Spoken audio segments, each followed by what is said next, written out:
같이 볼 말씀은 히브리서입니다. 히브리서 12장 1절부터 11절입니다. 제가 전체를 봉독하고 마지막 11절만 같이 읽으면 되겠습니다. 히브리서 12장 1절부터 11절입니다. 모든 무거운 것과 얽매이기 쉬운 죄를 벗어버리고 인내로서 우리 앞에 당한 경주를 하며 믿음의 주요 또 온전하게 하시는 인 예수를 바라보자. 그는 그 앞에 있는 기쁨을 위하여 십자가를 참으사 부끄러움을 개의치 아니하시더니 하나님 보좌 우편에 앉으셨느니라. 너희가 피곤하여 낙심하지 않기 위하여 죄인들이 이같이 자기에게 거역한 일을 참으신 일을 생각하라. 너희가 죄와 싸우되 아직 피 흘리기까지는 대항하지 아니하고 또 아들들에게 권하는 것 같이 너희에게 권면하신 말씀도 잊었도다. 일러스되 내 아들아 주의 징계하심을 경히 여기지 말며 그에게 꾸지람을 받을 때에 낙심하지 말라.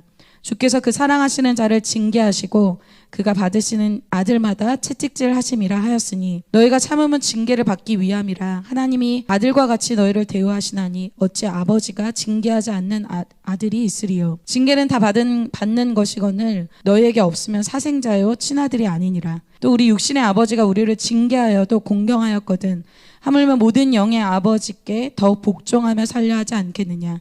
그들은 잠시 자기의 뜻대로 우리를 징계하였거니와 오직 하나님은 우리의 유익을 위하여 그의 거룩하심에 참여하게 하시느니라. 읽겠습니다. 무릇 징계가 당시에는 즐거워 보이지 않고 슬퍼 보이나 후에 그로 말미암아 연단받은 자들은 의와 평강의 열매를 맺느니라. 아멘. 네, 오늘 말씀의 제목은 믿음의 경주를 완주하라입니다. 신앙을 정말 제대로 하면 우리의 삶에 역전이 있습니다. 한 번이 아니라 그 역전의 역사가 여러 번 있게 됩니다. 우리의 하나님이 우리의 삶에 그런 역전의 일을 계속 행하기를 원하시는 분이 되십니다. 여러분 믿으십니까? 오늘도 여러분 인생에 하나님이 새로운 일을 행하기를 원하시는 분이 되십니다. 이스라엘 백성이 노예로 살다가 홍해가 갈라지고 그 전에 꿈꿀 수 없는 인생의 역전을 그들이 경험하죠. 근데 그것으로 끝나지 않고 하나님께서 그들에게 두신 인생의 계획은 가나안까지 들어가는 노예에서 정복자가 되는 한 번의 더 큰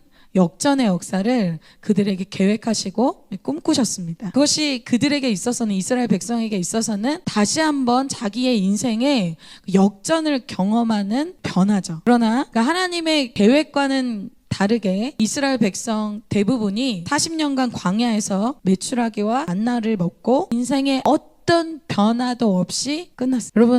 여러분의 신앙이 요즘 어떠신가요? 나의 신앙에서 엄청난 변화가 있고 엄청난 반전이 있고 엄청난 역전이 있다. 아니면 왜 내 신앙에 이렇게 역전이 없고 변화가 없고 반전이 없을까? 내 신앙이 왜 이렇게 지금 멈춰져 있는 것 같은 그런 시간일까? 이스라엘 1세대를 보면 알 수 있어요. 1세대는 하나님이 주시는 만나와 메추라기를 광야에서 먹었습니다. 하나님의 공급을 정말 매일매일 수시로 받았다는 거예요. 그런데 그들의 가장 중요한 것은 영의 양식인 말씀은 듣지 못했다는 것입니다. 여러분 사람은 밥만 잘 먹어도 기본적인 체력이 유지가 됩니다. 아무리 건강한 사람도 하루 일주일, 한 달 이렇게 굶으면 어떻게 될까요? 금방 면역체계가 부서지게 돼요. 그러면 몸에 이곳저곳 이상이 오기 시작합니다. 영적인 것도 마찬가지예요. 여러분들이 여름에 여름수련회 때 엄청난 은혜를 받았습니다. 여러분들이 음식으로 치면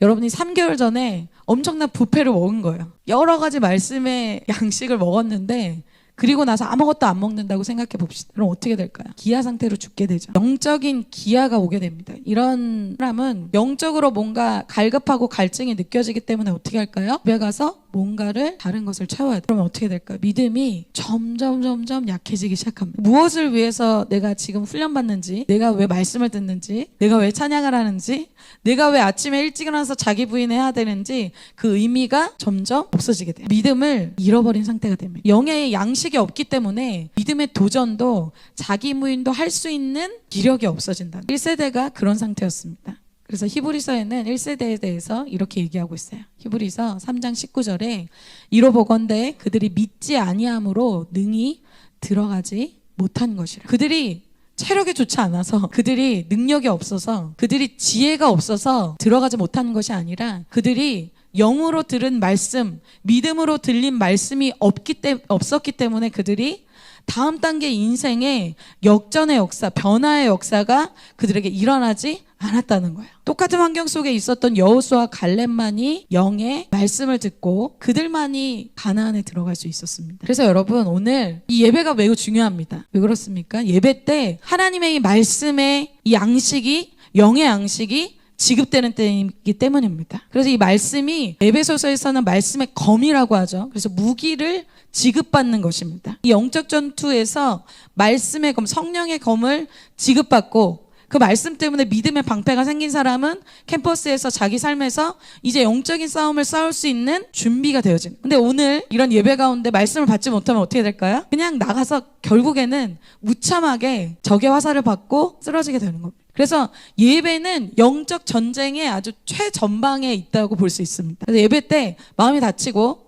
말씀이 들리지 않고 졸리고 이것은 왜 그럴까요? 그리고 딱 끝나면 어때요? 개운하잖아요. 뭔가 새로운 걸 시작할 수 있을 것 같잖아요. 왜 그럴까요? 예배에 영적인 전투가 있기 때문입니다. 여러분이 오늘 말씀을 통해서 여러분은 여호수아와 갈렙처럼 말씀의 그 양식, 영의 그 말씀을 듣는 그러한 전사로서 준비될 좀 있습니다. 오늘 말씀은 제가 이 말씀을 한 번도 안 전해본 것 같아요. 히브리서 말씀을 이 본문으로 한 번도 안 전해봤던 것 같은데 굉장히 좋은 시간이었습니다.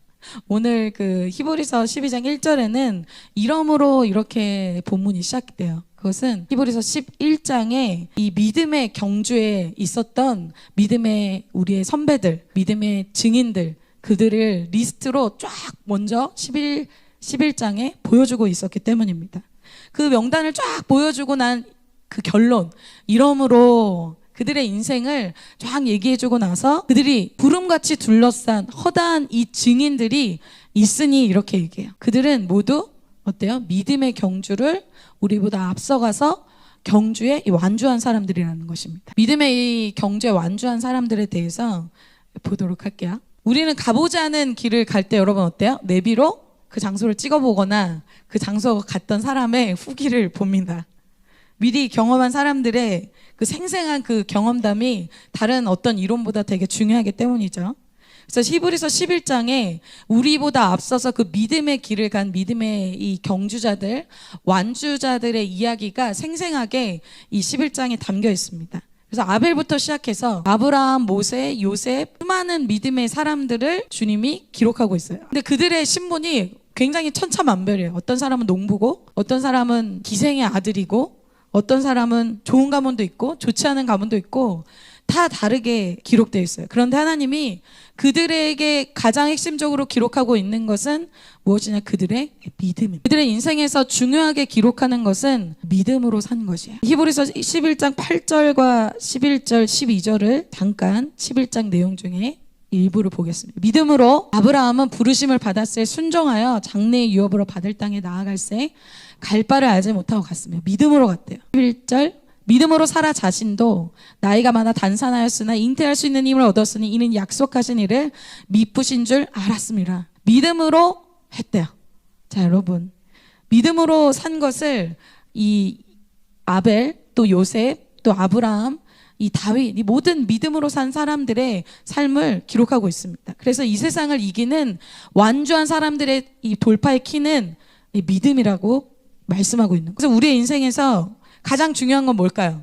믿음이 있어야 됩니다. 믿음으로 이긴 인생이 된 사람이 바로 오늘 방금 읽은 아브라함과 이 사라의 인생이에요. 아이 한 명 없는 저주받은 인생에서 열방의 아비와 어미가 된 사람들이 바로 아브라함과 사라죠. 그들을 어떻게 표현해요? 12절에 같이 한번 읽어볼까요? 시작. 이러므로 죽은 자와 같은 한 사람으로 말미암아 하늘의 허다한 별과 많은 후손이 생육하였느니라. 아멘. 죽은 자와 같았던 사람이래요. 뭐예요? 소망이 하나도 없는 사람. 100세 때 아브라함이 이삭을 받았어요. 여러분, 이들의 삶이, 이들의 믿음의 삶이 헛되지 않다는 것을 어떻게 증명할 수 있을까요? 바로 우리의 삶이 그것을 증명합니다. 이렇게 믿음의 삶이, 이 아브라함 한 사람으로 시작한 이 믿음의 삶이 끝나지 않고 그 믿음의 계보가 계속 내려왔어요. 그 믿음의 계보가 내려와서 우리나라에 오기 직전 SVM 운동에서 무브먼트가 일어나서 학생들이 여러분 나이에 우리나라 귀신 섬긴 5,000년 동안 귀신 섬긴 우리나라에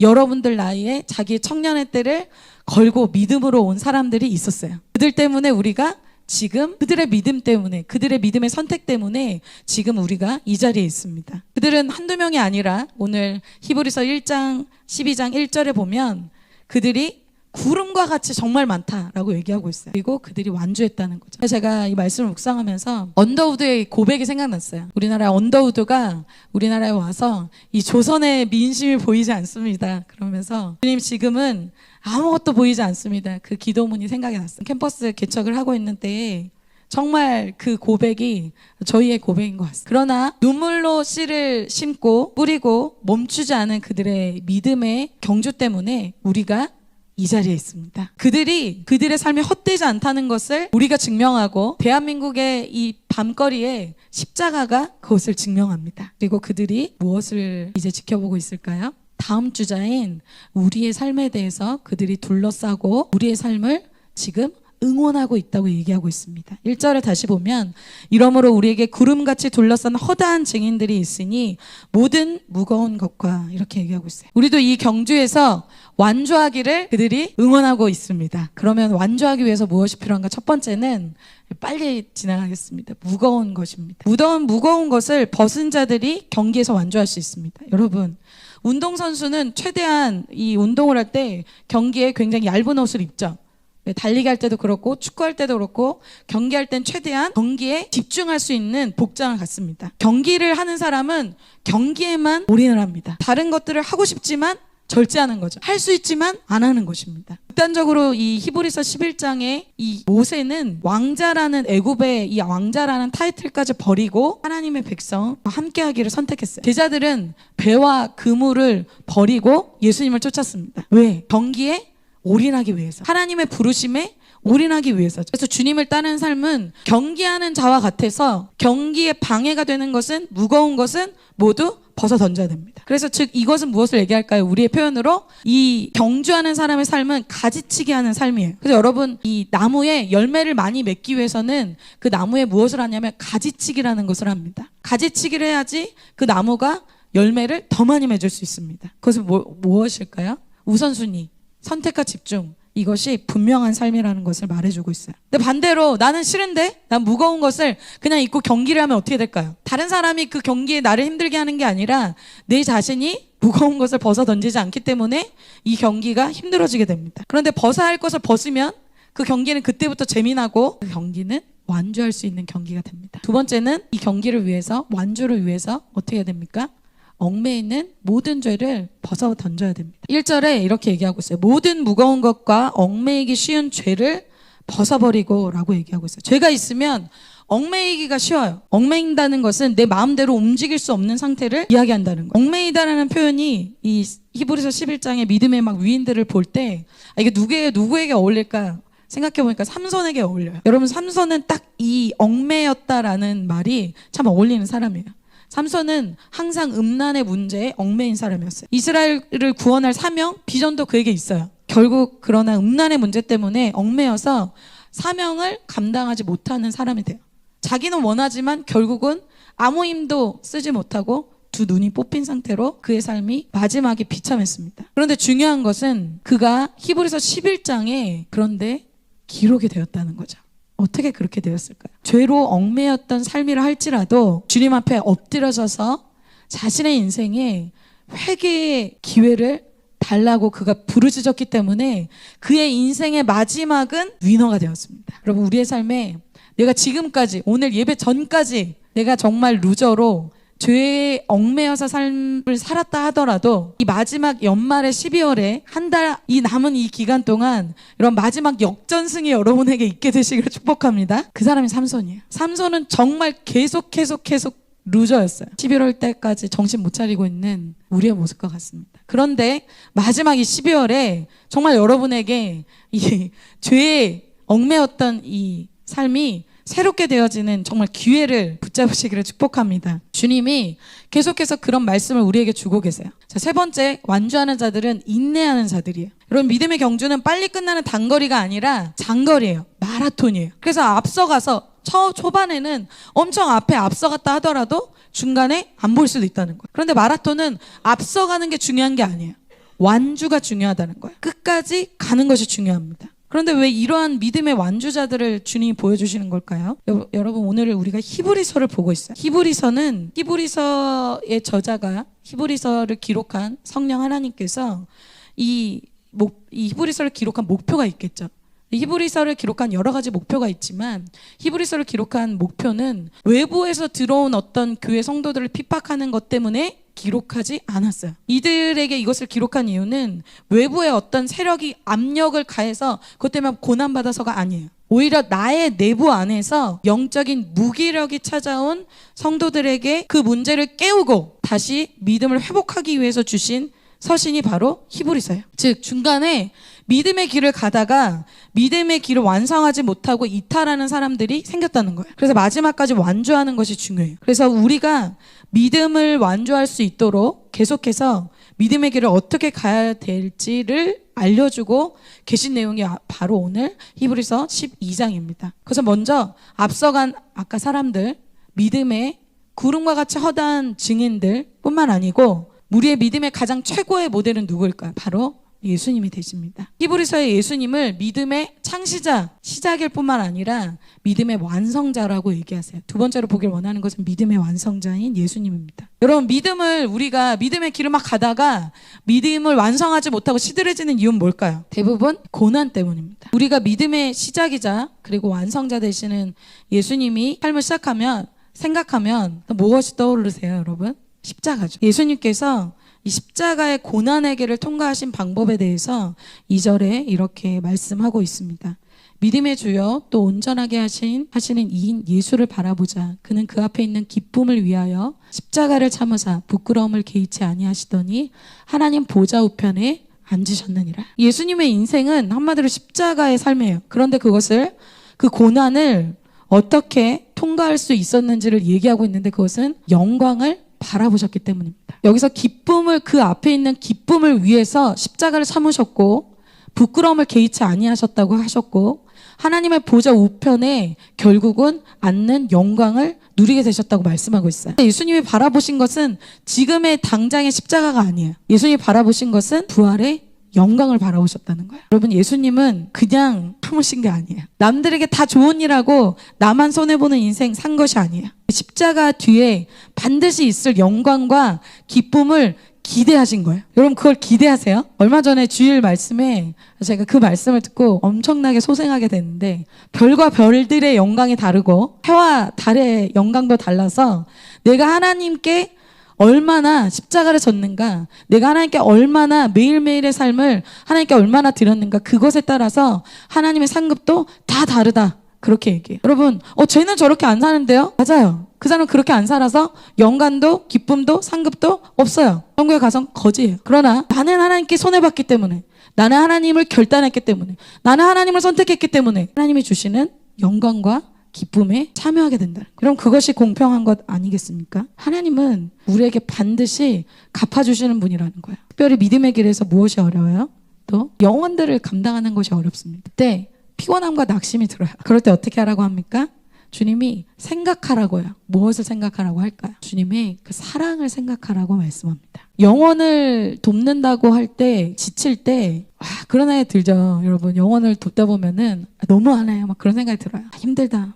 그런데 주님이 그럴 때 무엇을 생각하라고 합니까? 3절입니다. 너희가 피곤하여 낙심하지 않기 위하여 죄인들이 이같이 자기에게 거역한 일을 참으신 일을 생각하라.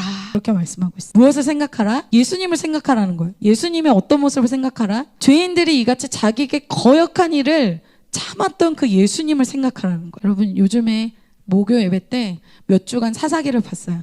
사사기에 보면은 어때요? 조금 은혜 주면은 또 괜찮아졌다가 또 회복되면 배신하고 또 잠수 타고 또 그랬다가 조금 또 주님이 징계 내리면 다시 또 돌아왔다가 또 배반하고 막 그거를 막 반복해요. 우리 같죠? 이쯤이면 세상에서 어때요? 이 손절 각이죠. 완전히 한 번도 아니고 여러분 사사기에 반복해서 계속 그래요. 회복 주면 또 배반하고 회복 주면 또 배반하고 이게 뭐 계속돼요. 너희 진짜 안 되겠다. 그럼 사사기에서 성경이 끝났을까요? 그러지 않죠. 주님이 포기하지 않고 신약에 와서 어떻게 하십니까? 너희 안 되겠다. 하나님이 자기 아들을 보내십니다. 자기에게 가장 중요한 하나밖에 없는 아들을 죄인들을 위해서 보내시는 거예요. 그 계속 배반하는 그 죄인들을 위해서 예수님을 이 땅 위에 거역하는 죄인들을 살리시기 위해서 예수님을 죽게 하십니다. 정말 이 땅에서 어디서도 만날 수 없는 사랑이죠. 여러분, 우리가 그런 사랑 받은 자인 것을 믿습니까? 저는 그런 사랑을 받았습니다. 자, 그런 사랑을 받은 하나님의 사람이 이제 어떻게 살라고 얘기할까요? 이제 예수님을 바라보고 믿음의 싸움을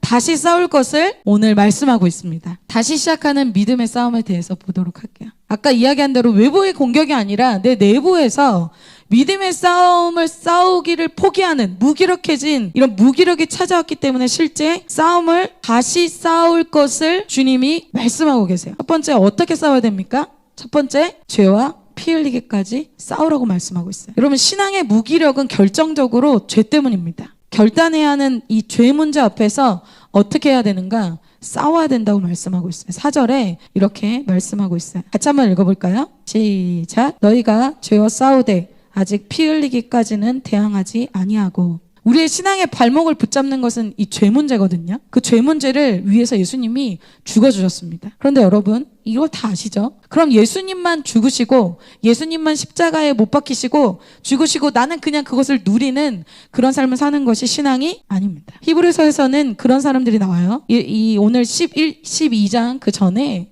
예수님의 그 사하심, 예수님의 용서하심을 받고도 그 용서하심을 받지 않은 것처럼 옛삶으로 돌아가는 사람들에 대해서 이야기합니다. 그들은 다시는 용서받지 못할 기회가 없다고도 이야기합니다. 주님의 십자가의 은혜는 값없이 주시죠. 그러나 값싼 것은 아닙니다. 값없이 주신다고 해서 그것은 절대 내팽겨칠 만한 값싼 것이 아니라는 거예요. 예수님이 나의 죄를 위해서 죽으셨다는 의미가 뭘까요? 그것은 갈라디아서 2장 20절에 구체적으로 나와 있어요. 한번 같이 읽어보겠습니다. 갈라디아서 2장 20절 같이 읽겠습니다. 시작. 내가 그리스도와 함께 십자가에 못 박혔나니 그런즉 이제는 내가 산 것이 아니요 오직 내 안에 그리스도께서 사신 것이라.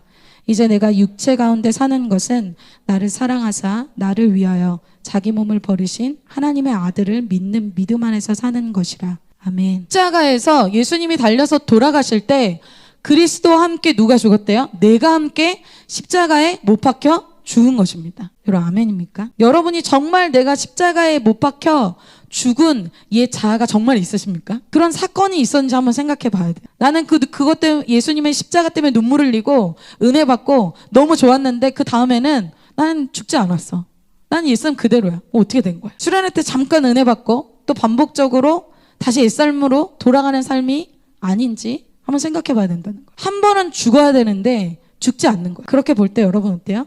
나 자신에 대해서 객관적으로 생각해야 돼요. 여러분, 공동체가 없고 말씀이 없고 훈련이 없으면 나는 정말 스스로 내 자신 안에 있는 이 옛삶, 옛 자아를 죽일 수 없는 사람이구나, 이것을 정말 인정해야 됩니다. 그래서 믿음의 삶은 어떤 삶이에요? 뼛속까지 죄인인 나를 신뢰하고 믿는 그런 삶이 아니에요. 나는 너무 뼛속까지 죄인인데 나를 사랑하셔서 나를 위해서 자기 몸을 버리신 예수님을 믿는 믿음 안에서 사는 삶이 바로 신앙이에요. 그건 뭐예요? 이제 나를 신뢰하지 않고 나를 인도하시는 예수님이 훈련의 장으로 주시든 갑지불의 자리를 주시든 고난의 자리를 주시든 그 주님을 믿고 따라가는 삶이 바로 신앙이라는 거예요. 그게 진짜 신앙이에요. 그런데 그렇게 하지 않을 때 주님은 어떻게 하신다고 오늘 말씀합니까? 주님은 징계를 하십니다. 5절입니다. 또 아들들에게 권한 것 같이 너희에게 권면하신 말씀도 잊었도다. 일렀을 때 내 아들아 주의 징계하심을 경히 여기지 말며 그에게 꾸지람을 받을 때에 낙심하지 말라.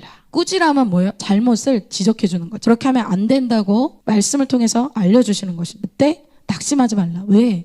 너희가 자녀이기 때문에 정말 자녀를 사랑하는 부모는 어때요? 자녀가 잘못된 길로 갈 때 그냥 두고 보지 않습니다. 남의 자녀는 막 말썽 부리고 남의 자녀는 막 이상하게 행동해도 그냥 지나칩니다. 그런데 내 자녀는 그렇게 하지 않자. 왜 그럴까요? 그가 나의 아들이기 때문에 그렇습니다. 그래서 히브리서 이 12장 5절부터 쭉 주님이 얘기하시는 것은 뭐냐면 네가 나의 아들이다. 그 아들의 정체성을 좀 가지라고 말씀하고 있어요. 두 번째는 아들의 정체성을 갖는 거. 오늘 징계라는 말이 계속해서 나와요. 이 말 원어를 보면 자녀를 훈련시키고 교육한다라는 뜻이 있어요. 자녀는 뭐예요? 하나님이 나의 아버지고 내가 주님의 자녀라는 의미죠. 하나님께서 아버지가 되셔서 나를 아들로서 대우하시기 때문에 징계, 훈육, 연단 그것을 주신다는 거예요. 근데 여러분 하나님을 생각할 때 하나님을 생각하는 건 다 다를 수가 있어요. 하나님 내 친구 같지? 하나님 나를 도와주시는 분이지? 하나님 굉장히 친절하신 분이야. 물론 다 맞습니다. 그러나 오늘 본문에서는 하나님의 성품에 대해서 무엇이라고 얘기할까? 하나님은 우리의 아버지가 되십니다. 근본적으로 하나님은 우리의 아버지가 되시기 때문에 꾸지람도 주신다는 거예요. 이것을 모르는 사람은 어때요? 하나님 가볍게 대하죠. 하나님이 주시는 훈련은 받지 않습니다. 하나님은 아들까지 주실 정도로 우리를 사랑하시는 우리 아버지가 되시기 때문에 또한 훈련도 하시고 징계도 하십니다. 내가 만든 하나님을 섬기면 안 된다는 거. 6절에 주께서 그 사랑하시는 자를 징계하시고 그가 받아들이시는 아들마다 채찍질 하심이라 하였으니. 주님은 처음으로 말씀하셔서 아주 꾸짖는다고 얘기했어요. 꾸짖는다는 건 말로 하는 거예요. 그렇게 하지 마라. 그거 아니다. 죄를 끊어라. 주님이 계속 말씀으로 하세요.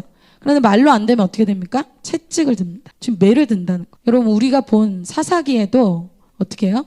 홍해를 가르시고 만나를 먹이신 그 하나님을 이스라엘 백성이 잊어버렸어요. 두려우니까 바알과 아세라상 자꾸 집에 들여놓는 거예요. 그래서 주님이 어떻게 하십니까? 미디안에 7년 동안 압제당해서 엄청나게 고통당하게 합니다. 어떤 아버지가 아들이 죄의 노예로 막 끌려가는데 그걸 지켜보겠습니까? 당연히 그 사람 뜯어 말리겠죠. 때려서라도 말리겠죠. 그게 주님의 마음입니다. 저는 하나님이 말씀으로 돌이키라는 말씀을 굉장히 많이 주셨는데 그것을 듣지 않았던 사람이에요. 그래서 저는 이 채찍이 뭔지를 압니다. 주님은 오래 참으세요. 말씀으로 그 사람에 대해서 굉장히 기회를 많이 주시고 오래 참으십니다. 그러나 저는 그 말씀하실 때 듣질 않았어요. 여러분 아이들도 처음에 와서 밥 먹어라 그렇게 해서 네 그렇게 와서 먹으면 좋잖아요. 와서 밥 먹으라니까 말 안 들어요. 와서 밥 먹어 말 안 들어요. 그럼 나중에 어떻게 돼요? 언성이 좀 높아지고 꾸지람을 주죠. 지금 뭐 하는 거야? 바뀌었는데도 안 들으면 어떻게 돼요? 이제 매를 들죠. 제가 그런 주님이 뻔뻔 저는 모태신앙입니다. 근데 제가 하나님을 경외하는 거를 몰랐어요. 그러니까 하나님 아버지를 잘 몰랐어요. 하나님은 그냥 친구 같은 분. 근데 제가 그 주님의 말씀을 무시하고 제 마음대로 산 기간이 있어요. 그때 주님이 저에게 채찍을 아주 강하게 드셨습니다. 그래서 제가 주님의 자녀이기 때문이죠. 그리고 그때가 없었으면 아마 제가 지금 이 자리에 없었겠죠. 그러나 저는 그때로 돌아가고 싶지 않습니다. 제가 그때를 생각하면 정말 갑자기 차렷 이게 돼요. 그래서 제가 하나님의 그 매를 드심이 뭔지를 아주 잘 알고 있습니다. 저는 사람들이 그렇게 얘기하잖아요. 병원에 가서 주님 만나지 말아라 그렇게 얘기하잖아요. 저는 병원에 가서 주님을 만난 사람입니다. 말을 너무 안 들으니까 이제 주님이 매를 드신 거예요. 그래서 제가 가끔 이렇게 나태해질 때 저의 흑역사를 생각합니다. 그러면 이제 차렷이 딱 돼요. 주님이 나를 자녀이기 때문에 채찍으로 대하실 때가 있습니다. 현명한 사람은 어떻게 할까요? 말씀으로 할 때 빨리 돌이키는 사람이 현명한 사람. 하나님이 그렇게 징계하시는 이유는 돌이키게 하기 위해서죠. 7절 8절에 이렇게 얘기하고 있습니다. 너희가 참음은 징계를 받기 위함이라. 하나님의 아들과 같이 너희를 대우하시나니 어찌 아버지가 징계하지 않는 아들이 있으리요. 8절 징계는 다 받는 것이거늘 너희에게 없으면 사생자여 친아들이 아니니라. 징계가 없어요. 주님 떠났어요. 주님 말씀대로 안 살고 있어요. 근데 나는 너무 잘 돼. 그럼 어떤 사람이다? 버린 자식. 저는 가장 불쌍하고 가장 안타깝고 가장 근심이 되는 사람이 그런 사람이에요. 이 사람이 하나님 완전 등지고 살아요. 근데 이 사람이 너무 잘 되는 거 가장 두렵습니다. 무관심이 가장 두려워. 버려진 상태이기 때문에 주님이 징계로 때려서라도 돌이켜서 어떻게 살기를 원하시는 거예요? 왕의 자녀로 주님이 살기를 주님이 원하시는 것입니다. 우리의 인생이 그냥 인생이 아니에요. 예수님의 피값을 주고 엄청난 피의 대가를 치르고 엄청난 값을 지불하고 산 여러분의 인생이 그렇게 특별한 인생이라는 거예요. 이제 그 정체성을 아는 사람은 인생을 다르게 산다는 거예요. 여러분 기드온에게 오셔서 밀타작하고 있고 그냥 죄 가운데 있는 인생에 너는 용사로 살아라 그렇게 얘기하잖아요. 방구석에서 그냥 미디어 보고 그거 하나로 막 희열 느끼고 세상 쾌락 정욕 하나 못 끊어서 그거 위안 삼다가 더 쉬지 못해 더 누리지 못해서 더 돈 모으지 못해서 육신돼서 아무런 삶의 열매도 없이 변화도 없이 그렇게 세상에 루저가 돼서 세상 따라가는 거 못해서 아쉬워서 그렇게 살지 마라. 여러분 하나님이 여러분에게 역전의 인생이 되기를 정말 원하십니다. 그것을 여러분들이 느끼고 계시지 않아요? 요즘에 하나님이 계속 그런 말씀을 주세요. 우리에게 나를 향한 꿈이 있고 나를 향한 계획이 있고 비전이 있고 나 나의 인생이 날카로운 새 타작기가 같고 너의 인생이 큰 용사가 같고 그러나 내가 거부하면 그건 억지로 그렇게 살게 할 수는 없습니다. 이렇게 징계할 때 하나님에 대한 우리의 태도가 어떻게 해야 된다고 말씀하고 있어요. 9절에 또 우리 육신의 아버지가 우리를 징계하여도 공경하였거늘 하물며 모든 영의 아버지께 더욱 복종하며 살려 하지 않겠느냐라고 말씀하고 있어요. 육신의 아버지도 우리가 탈선할 때 어떻게 할까요? 징계를 합니다. 우리에게 혼을 내시고 징계도 하죠. 그런데 여기서 문제가 생겨요. 아버지가 한 번도 혼을 내본 적이 없어. 나는 혼난 적이 없어요. 그런 사람이 훈련받을 때 굉장히 문제가 많이 발생합니다. 왜냐하면 올바른 훈육을 받고 자란 적이 없기 때문에 그렇습니다. 그래서 그 사람을 하나님이 훈련하고자 할 때 어때요? 팍 돌아섭니다. 하나님의 권위 아래 들어올 수가 없어요. 왜? 그런 훈육을 받아본 적이 없어요. 저는 제가 돕던 친구 중에 그런 친구가 있었어요. 아버지가 대학생 될 때까지 머리 드라이를 해줘요. 그리고 발톱까지 다 깎아줘요. 다 메웠어요. 아버지가 너무 사랑이 넘쳐요. 근데 공의는 없어요. 훈육이 없어요. 그러니까 하나님이 그 지체를 딱 훈련할 때 어때요? 하나님 왜 이러세요? 나를 징계? 나를? 감히? 하나님이? 이렇게 되는 거예요. 그 친구가 굉장히 어려워졌어요. 왜? 훈육이라는 걸 몰라요. 집에서 훈육을 제대로 받은 사람이면 칭찬만 듣지 않고 어때요? 꾸지람도 듣게 됩니다. 그럴 때 우리는 어떻게 해요? 잘못했습니다. 다음부터 그렇게 안 할게. 행동과 말을 바꾸죠. 하물며 육신의 부모에게도 그렇게 하는데 하나님께서 그렇게 하실 때 우리가 돌이켜야 한다는 것입니다. 왜? 마지막으로 그것이 우리에게 유익이 되기 때문입니다. 이렇게 믿음의 싸움을 다시 싸우라는 것은 하나님을 위해서도 공동체를 위해서도 누구를 위해서도 아닙니다. 그것은 우리 자신을 위해서 그렇게 하라고 말씀하고 있어요. 10절에 이렇게 말씀하고 있어요. 자매님들이 한번 같이 읽겠습니다. 시작. 그들은 잠시 자기의 뜻대로 우리를 징계하였거니와 오직 하나님은 우리의 유익을 위하여 그의 거룩하심에 참여하게 하시느니라. 아멘. 사람이 주는 징계는 자기의 뜻대로 막 우리를 징계한대요. 그런데 하나님은 뭐 때문에 징계한대요? 목표가 우리의 유익을 위해서 징계한다. 우리를 징계하시면서 구별시키시고 거룩하게 하시고 죄를 끊게 하시고 무기력한 삶에서 다시 나오게 하셔서 정체성을 회복하게 하시고 무엇 하시는 거예요? 우리의 삶이 이전과 같지 않은 역전의 삶으로 주님이 너희의 유익을 위해서 그렇게 하신다는 거예요. 반대로 난 그렇게 살고 싶지 않은데 그런 정체성을 거부하고 믿음을 살지 않는 인생은 어떤 삶이에요? 고아의 삶이죠. 고아의 삶은 어때요? 아버지의 간섭 없고 혼자서 자유한 것 같습니다. 그러나 혼자서 아무런 보호와 공급도 없이 혼자서 고군분투하는 삶을 살게 됩니다. 평안이 없죠. 그래서 하나님 아버지가 내 아버지면 그 삶이 어때요? 되어지는 인생이 되게 됩니다. 그래서 하나님 안에서 훈련과 이 연단과 징계와 이런 것들 받은 사람이 어떻게 쓰임받게 돼요? 아이 한 명 없는 초라한 이 아브라함의 인생이 열방의 아비로서 쓰임받게 된다는 거예요.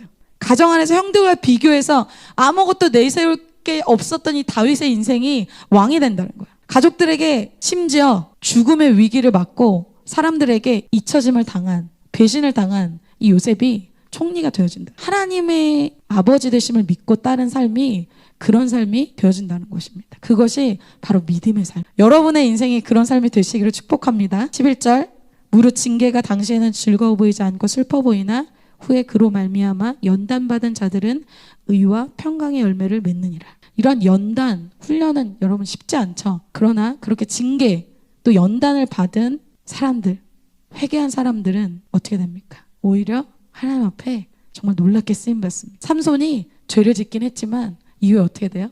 이전에 그가 살아서 죽인 블레셋 사람보다 마지막에 회개하고 돌이켜서 그가 죽인 블레셋 사람의 수가 훨씬 많았습니다. 그럼 11월 달까지 내가 진짜 과거의 옛사람 그대로, 죄에 얽매였던 삶 그대로, 믿음에 도전 없는 삶 그대로, 육신의 삶, 나태한 삶 그대로 살았다 할지라도 여러분의 삶에 이제는 돌이켜서 연단과 징계를 받고 놀랍게 변화되는 인생이 되시기를 축복합니다. 12월에 좀 이런 간증이 일어났으면 좋겠어요. 여러분에게. 여러분 2023년 1월 달에 고민했던 죄, 1월 달에 있었던 스타일 2024년 계속 가져가실 겁니까? 아니면 정말 말씀이 들릴 때 돌이키시겠습니까? 이렇게 된 사람이 하나님과 이 회개할 때 하나님과 바른 의의 관계가 되죠. 그리고 하나님께 맡긴 나의 인생이 되기 때문에 그 인생이 정말 평강의 열매를 맺게 됩니다. 결론이에요. 오늘은 믿음의 경주에서 완주가 목표가 되어야 된다고 말씀하고 있어요. 단거리로 잠깐 달리다가 포기하는 그 인생은 주님이 원하시는 인생이 아닙니다. 완주를 위해서 하나님이 오늘 두 가지를 얘기하고 계시죠. 첫 번째는 믿음의 이 완주한 믿음의 신앙의 선배들 그리고 믿음의 완성자이신 예수님의 인생을 보여주셨어요. 무엇을 이야기하는 걸까요? 우리도 그러한 완주한 삶을 살 수 있다라고 말씀하고 있습니다. 그래서 여러분의 인생에 지금 무거운 것, 또 얽매이기 쉬운 죄, 또 포기한 여러분의 죄와 싸우는 삶에 대해서 다시 일어서셔서 다시 믿음의 삶을 달려가시고 완주하시는 여러분이 되시길 축복합니다.